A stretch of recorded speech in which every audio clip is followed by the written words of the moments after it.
کاشف صاحب سب سے پہلے آپ کی طرف آتا ہوں. تھوڑا میرا انٹرو طویل ہو گیا لیکن بیک گراؤنڈر جو ہے وہ بالکل ضروری تھا. آپ کس طرح سے دیکھ رہے ہیں اس انوویشن کو, اس انڈاکیومنٹڈ اکانومی کو ڈاکیومنٹ کرنے کا یہ جو طریقہ اس وقت لے کر آیا جا رہا ہے؟ کاشف انور صاحب.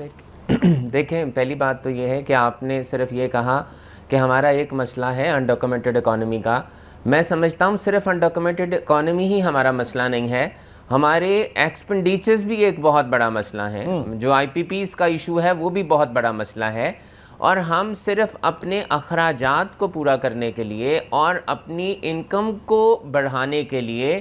ہم لوگوں پہ ٹیکس لگاتے جا رہے ہیں. میں ڈاکومنٹیشن کے خلاف نہیں ہوں, میں ڈیجیٹائزیشن کے خلاف نہیں ہوں, یہ ہونا بہت ضروری ہے. بلکہ میں تو ہر پلیٹ فارم پہ یہ کہتا ہوں کہ اس وقت آپ گورنمنٹ سے چھپا کچھ نہیں سکتے اور ہمیں چھپانا کچھ نہیں سکتے. لیکن بات یہ ہے کہ اگر ہم یہ کہیں کہ آپ کے ایسے جتنے بھی جو 14 کیٹیگریز اس میں دی گئی ہیں, اگر وہ اپنے ہر سال کا ایک ایڈیشنل کاسٹ 36 لاکھ روپیہ ادا کریں گے,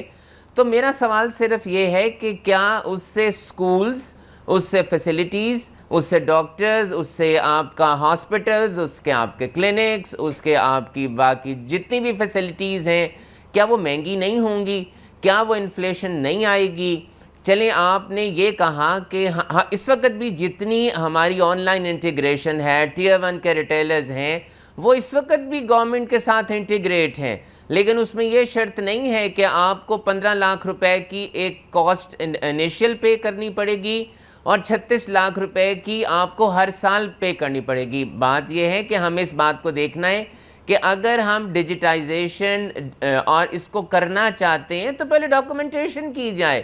اور آپ کی ڈاکومنٹیشن کیوں نہیں ہو رہی؟ میں جب سے آپ کے ساتھ انٹرویوز کر رہا ہوں میں یہی بات کرتا ہوں کہ ہمیں اس سوال کا جواب لینا ہے کہ کیوں ڈاکومنٹیشن نہیں ہو رہی. اب اگر ہم یہ بات کریں کہ جو لوگ جو آپ نے ابھی یہ بات کی اپنے انٹرویو میں کہ ہمارا ایف بی آر کا سسٹم جو ہے وہ خراب ہو گیا, بات یہ ہے کہ جو اس میں پالیسیز بن رہی ہیں اس کی وجہ سے لوگ ٹیکسیشن سسٹم کے اندر آنے سے ڈرتے ہیں. ہمیں وہاں پر فیسیلیٹیشن دینی ہوگی. کوئی ایسا دیکھیں, یہ کوئی ایسا پاکستانی نہیں ہے جو انڈائریکٹ یا ڈائریکٹ ٹیکس نہیں دیتا, تمام پاکستانی ٹیکس دیتے ہیں, لیکن لوگ ٹیکسیشن میں ڈاکومنٹیشن سے آنے سے ڈرتے ہیں. اب بھی آپ دیکھ لیں جو نیا قانون آیا ہے اس میں آپ کا جو ایک اپیلیٹ فورم ہے اس کو ختم کر دیا گیا ہے, اور اگر کسی نے بعد میں اپیل کرنی ہے ہائی کورٹ میں جا کر تو جو اسیسنگ آفیسر نے آپ کی اسیسمنٹ کی ہوگی اس کا سٹے لینے کے لیے آپ کو 30% آف دا اماؤنٹ پے کرنی ہے. تو ہماری گورنمنٹ سے یہ ریکویسٹ ہے کہ جو ایگزسٹنگ ٹیکس پیئرز ہیں, اگر آپ ان کے لیے ٹیکسیشن سسٹم کو خوفناک کرتے جائیں گے, اس کو بلا بنا دیں گے, چڑیل بنا دیں گے کہ جو اس سسٹم کے اندر آئے گا اس کے لیے مشکلات ہیں, پرابلمز ہیں, تو دیکھیں پھر یہ ایسا نہیں ہوگا, ہمارا ٹیکس بیس نہیں بڑھے گا. ہمیں بیٹھ کے سوچنا ہے کہ ہمیں ٹیکس بیس کیسے بڑھانا ہے. جی کاشف صاحب یہ فرمائیے گا کہ ابھی بہت زیادہ اویئرنیس بھی شاید نہیں ہے جو بزنس کمیونٹی ہے اس میں, ایک تو یہ چیز, اور پھر دوسرا یہ الیکٹرکلی جو کمپلائنس ہے, یہ اسی کے اوپر بات کریں کہ اتنی مہنگی اگر ہونے جا رہی ہے تو کیوں ہونے جا رہی ہے, آن واٹ گراؤنڈز؟ دیکھیں, بات یہ ہے کہ کیوں کا جواب تو میں نہیں دے سکتا, لیکن بات یہ ہے کہ جیسا کہ اب پراچا صاحب نے بھی شاید میری بات کو نہ سنے ہوئے بھی اس کی تائید کر دی ہے جو میں نے بات کی تھی. اب ہم اگر یہ چاہ رہے ہیں, میں تو سوال صرف یہ کہہ رہا ہوں کہ ایک ایسا ایکسپنس جو آپ کو 36 لاکھ روپیہ ہر بزنس کو دینا پڑے گا ہر سال کا, تو کیا وہ 36 لاکھ روپیہ جو بھی سروس مین ہے یا یہ پراچا صاحب کی جو ایکسچینج کمپنی ہے, کیا یہ اپنی کاسٹ کو جو یہ سروس پرووائڈ کر رہے ہیں وہ اس کو اتنا ایکسپینسو نہیں کر دیں گے؟ جتنے سکولز ہیں, کلبز ہیں, ہوٹلز ہیں, ہاسپٹلز ہیں, کلینکس ہیں, کیا وہ 36 لاکھ روپیہ عوام سے نہیں لیں گے؟ میں اس بات کے خلاف نہیں ہوں کہ آپ کریں یا آپ نہ کریں,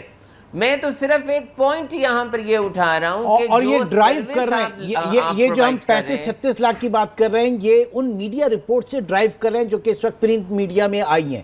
رائٹ؟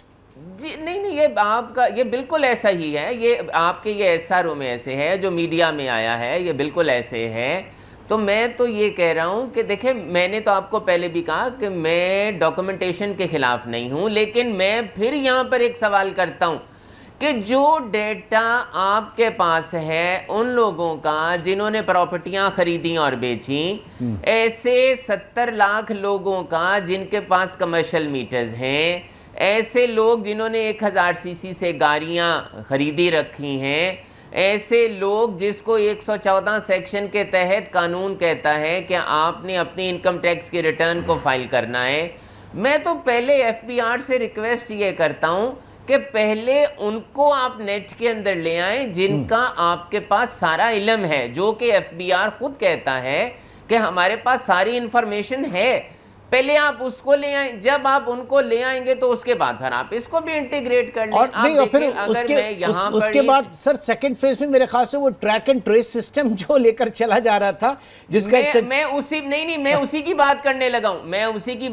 لگا ہوں کہ ایک دیکھیں یہاں پر اس بات کو بھی ہمیں ایشور کرنا ہے کہ consistency and continuity of policies رہے گی۔ پرائم منسٹر صاحب میاں شہباز شریف صاحب کئی فورمز پہ کہہ چکے ہیں کہ ٹریک اینڈ ٹریس نے وہ رزلٹ نہیں دیا جو ٹریک اینڈ ٹریس کو دینا چاہیے تھا، یعنی کہ وہ میڈیم، وہ جو ایک ہم انسٹرومنٹ یا ایک جو لائے تھے ہم پلاننگ، وہ فیل ہو چکی ہے۔ اس بات کی کیا گارنٹی ہے کہ جو اب ہم یہ حبال جو کمپنی ہے کراچی کی جس کو ہم یہ دینے کے لیے جا رہے ہیں، اس کے بھی ریزلٹس اسی طرح سے پازیٹیو آئیں گے اور یہ بھی سسٹم فیل نہیں ہوگا۔ اور ایک اور بات کہ کیا یہ کنٹینیو رہے گا، اسی طرح سے چلے گا، کیونکہ ٹریک اینڈ ٹریس کا ہمارا جو ایکسپیرینس ہے وہ کامیاب نہیں رہا ہے۔ اب میں بات کرنے لگا تھا یہ جو ہم تاجر دو اسکیم کی بات کر رہے ہیں اس پہ بھی جو ہم نے ایریا وائز ہم نے شاید آپ نے جو بات کی کہ لوگوں کو اویئرنیس نہیں ہے، تو بہت سے لوگوں کو ابھی یہ بھی نہیں پتا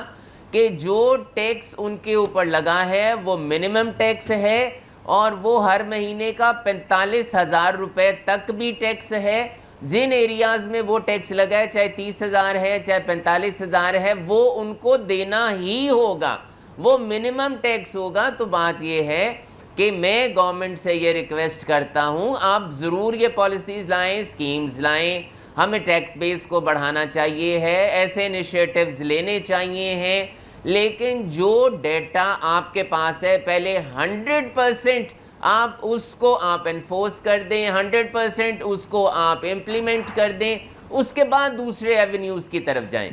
جی لاسٹ میں کامنٹ چاہوں گا آپ کا کاشف انور صاحب۔ میں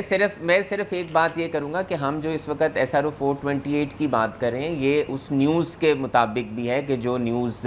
چھپی ہے اخبار کے اندر، اور اگر دیکھیں ہم تو یہ کہہ رہے ہیں کہ اگر یہ اتنی کاسٹ ہے جو 35 لاکھ روپیہ ہے، اٹ از ویری ہائی، ہمیں ضرور کرنا چاہیے۔ اور میں یہی اپنی کمنٹس کو یہاں پر ہی کنکلوڈ کروں گا کہ دیکھیں ہمیں ایسا سسٹم بنانا ہے کہ ہم لوگوں کو نشان عبرت نہ بنائیں کہ وہ ٹیکس نیٹ کے اندر آئیں، ہم لوگوں کو جو ٹیکس نیٹ کے اندر آئیں وہ اپریشیٹ ہوں اور وہ لوگوں کو کہیں کہ ہمیں آنے کے فوائد ہیں، اتنی فیسلٹیز انسینٹیوائز کیا جائے جو ٹیکس نیٹ کے اندر نہیں آتے، بالکل انسینٹیوائز کیا جائے اور لوگ خوش ہو کے اندر آئیں ٹیکس نیٹ کے اندر۔ ٹھیک، اس میں کوئی شک نہیں۔ انہی لائنز کے ساتھ پروگرام میں میں شکریہ ادا کروں گا ظفر پراچا صاحب، کاشف انور صاحب، نئی میر صاحب